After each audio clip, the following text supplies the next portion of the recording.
Hi అండి అందరికీ. జొన్న పిట్టి చేద్దాం. జొన్నలు పోసానండి. నైట్ పూట పోస్తే పిండి బాగా మెత్తగా వస్తుంది, బాగా నాణ్యతాయి కాబట్టి ఇప్పుడు జొన్నలు శుభ్రంగా తెల్లారి క్లీన్ చేసుకొని శుభ్రంగా కడిగేసి రాళ్ళు లేకుండా బాగా చేసుకొని దాన్ని ఒక జార్లో వేసి మిక్సీ పట్టుకోవాలి. దాంట్లో అరకప్పు బెల్లం, అరకప్పు కొబ్బరి వేసి మిక్సీ పట్టుకోవాలి. మిక్సీ పట్టుకున్నాక ఈ జొన్నలు కూడా మిక్సీ పట్టుకొని మొత్తం ఒక గిన్నెలోకి తీసుకోవాలండి. ఒక గిన్నెలోకి తీసుకొని ఇలా పిండి అయ్యిద్ది. ఒక గిన్నెలో తీసుకొని ఇలా పిండిలాగా ఉంటుందండి. దీంట్లో కొబ్బరి, బెల్లం అయితే బెల్లం కూడా మిక్సీ పట్టుకోవాలండి. ముక్కలు ముక్కలుగా ఉంటే కలవదు, బాగోదు తినడానికి కూడా.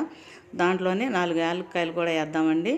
4 యాలక్కాయలు వేసి మొత్తం కలిపి లూజుగా కలుపుకోవాలండి. మొత్తం ఇట్లా కలుపుకోవాలి. చూడండి నేను చూపిస్తున్నాను. ఇలా కలుపుకోండి.